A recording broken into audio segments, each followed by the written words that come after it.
नमस्ते, सत श्री अकाल, आदाब। टीएस मदान आपका दोस्त, आपका हम सफर।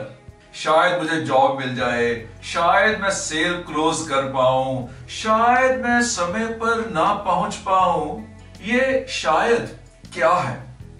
ये एक ऐसा शब्द है, एक ऐसा लफ्ज है जिसने आपको दोराहे पे खड़ा किया हुआ है, रोक के रखा हुआ है। आप समझ नहीं पा रहे कि किस तरफ जाऊं, कौन सा रास्ता चुनूं, कौन सी डायरेक्शन चुनूं। आपके पास वो डिटर्मिनेशन नहीं है। ये शायद का शब्द, ये वर्ड आपकी सक्सेस के रास्ते में एक रुकावट है, ऑब्स्टेकल है। आपने पटना से कोलकाता जाना है। कब की प्लानिंग है? शायद 10 दिन के बाद।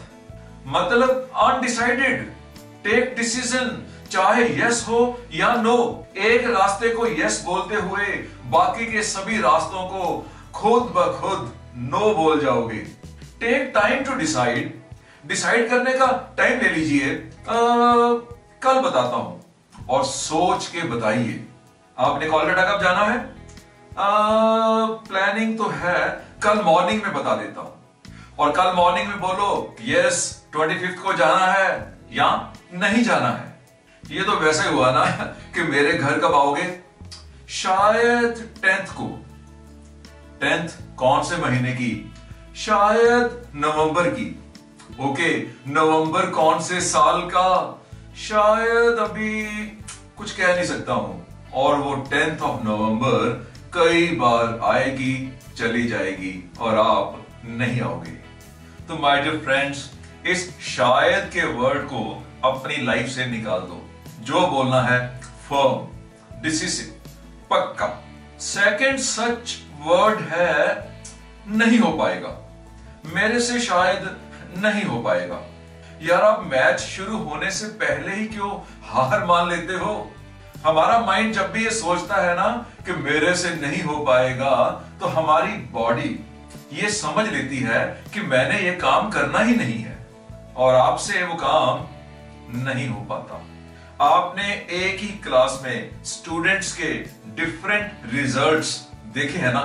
Same college, same classroom, same teacher, same syllabus, same timing, लेकिन रिजल्ट्स में बिग डिफरेंस। जिसने सोच लिया कि अच्छा रिजल्ट आ पाएगा, उसकी बॉडी ने समझ लिया कि मैंने काम करना है, अच्छा रिजल्ट आएगा। और जिसने सोच लिया कि मैं नहीं कर पाऊंगा, मेरे से नहीं हो पाएगा, उसकी बॉडी ने ये इंस्ट्रक्शंस ले ली कि ये काम नहीं करना है और वो काम नहीं होता, रिजल्ट अच्छा नहीं आता। रात को सोने के समय आपने बोल दिया कि सुबह जल्दी नहीं उठ पाऊंगा, तो जल्दी ना उठ पाने का आपने एक बीज बो दिया, और जो बीज बोया है उसने पौधा तो बनना है ना। सोचो कि मैं ये काम कर लूंगा और आपकी बॉडी को वो काम करना पड़ेगा। सोच लो कि मैं इस साल अपनी सेल डबल कर लूंगा, आपकी बॉडी एक्शन में आ जाएगी। सोचो कि इस साल मैं बेस्ट कॉलेज में एडमिशन ले लूंगा, आपकी बॉडी अकॉर्डिंगली एक्ट करेगी। सोच लो कि इस बार आईएएस क्लियर कर लूंगा, आपकी बॉडी वैसे ही परफॉर्म करेगी।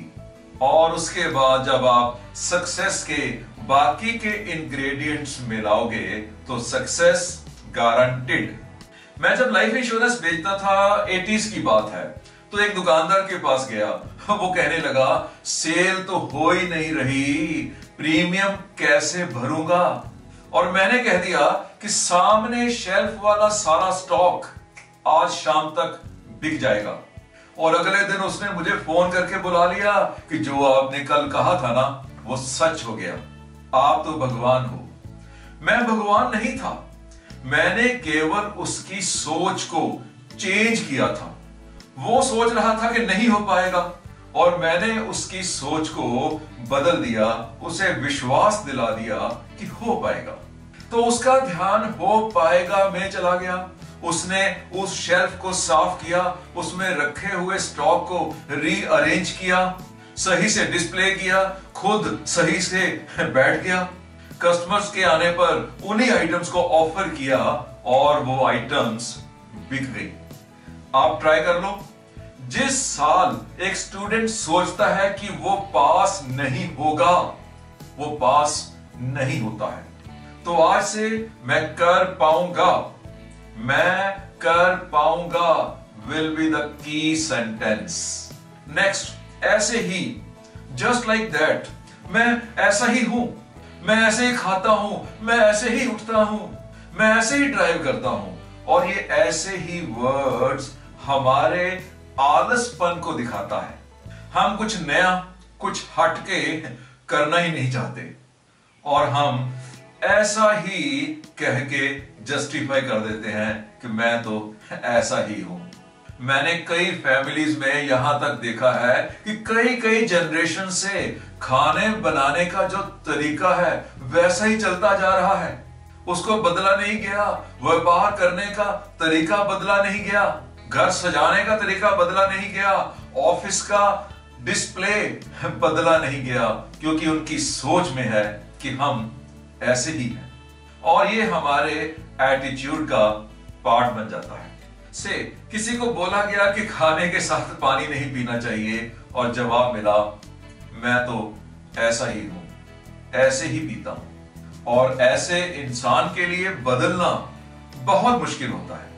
एंड जो टाइम के साथ, वक्त के अनुसार, जरूरत के अनुसार अपने आप को बदल ही नहीं सकते, वो कहां पहुंचेंगे? कहीं नहीं, जहां हैं वहां ही रहेंगे। और जब एक जगह आप रुक जाते हो, उसका मतलब है कि आप पीछे की ओर चल रहे हो, क्योंकि आप तो खड़े थे लेकिन लोग तो आगे की ओर चल रहे थे। और जैसे जैसे लोग आगे की ओर मूव करते हैं, आप बिना पीछे चले पीछे रह जाते हो। आपका और उनके बीच का डिस्टेंस बढ़ जाता है। मैं ऐसे ही करता हूं, इस सोच से बाहर आके कुछ नया करने की सोच में आकर तो देखो। यहां तो कामयाबी मिलेगी और यहां एक्सपीरियंस, और जो एक्सपीरियंस मिलेगा वो नेक्स्ट लेवल की अचीवमेंट को आसान बना देगा। नेक्स्ट है, मैं चाहता तो हूं, लेकिन मैं चाहता तो हूं अपने बॉस से प्रमोशन की बात करूं, लेकिन मैं चाहता तो हूं एक नई एजेंसी ले लूं, लेकिन मैं चाहता तो हूं किसी ऑनलाइन बिजनेस पोर्टल को ज्वाइन करूं, लेकिन जब कुछ करना ही चाहते हैं तो ना करने के बहाने क्यों ढूंढ रहे हैं? ये बट, ये लेकिन, ये परंतु, ये किंतु आपको वो काम ना करने के बहाने सजेस्ट करता है। मैं चाहता तो हूं सवेरे जल्दी उठूं, लेकिन यहां लेकिन के बाद जो भी है वो एक पब्लिक वॉशरूम में पड़े हुए उस बोर्ड के बराबर है जिसमें लिखा होता है वेट फ्लोर। मतलब उस समय जमीन गीली है, अभी अभी पोछा लगा होगा, लेकिन कुछ समय के बाद सूख जाएगी ना, और जमीन सूखने के बाद उस बोर्ड को हटा लिया जाता है। मैं अमेज़न के प्लेटफॉर्म पे अपनी प्रोडक्ट्स बेचना तो चाहता हूं, लेकिन मेरी इंग्लिश वीक होने के कारण मैं ईमेल नहीं भेज पाता। अब ये तो उस वेट फ्लोर का निशान है। अपने घर में से ही किसी मेंबर को, किसी बच्चे को, किसी आस पड़ोस से, किसी ईमेल जानने वाले इंसान से हेल्प मांग लो, उस वेट फ्लोर के बोर्ड को हटवा लो, रिमूव करवा लो। वो केवल अब बोर्ड ही रह गया है, जमीन तो सूख चुकी है ना। वेल फ्रेंड्स, तो आज मैंने आपके साथ वो लफ्ज, वो सेंटेंसेस शेयर किए हैं जिनका हमारी सोच के ऊपर नेगेटिव प्रभाव पड़ता है, और ये नेगेटिव असर हमें आगे बढ़ने नहीं देता। बस ऐसे लफ्जों को अपने दिमाग में नहीं आने दो। इजाजत लेता हूं, आओ इसी जिंदगी में कुछ कर लें। आगे की जिंदगी कैसी होगी कोई नहीं जानता। ह्यूमन बीइंग के अलावा उस रब ने किसी और को दिमाग, ऐसा दिमाग नहीं दिया। किसी भी प्राणी के पास टेक्नोलॉजी नहीं है। आज हमारी कार को देखकर, हमारे बाइक को देखकर, हमारे मोबाइल फोन को देखकर, हमारे लैपटॉप के बैग को देखकर डॉग्स कितना भौंकते हैं ना, कितना चिल्लाते हैं, अपने आप को हेल्पलेस समझ रहे हैं।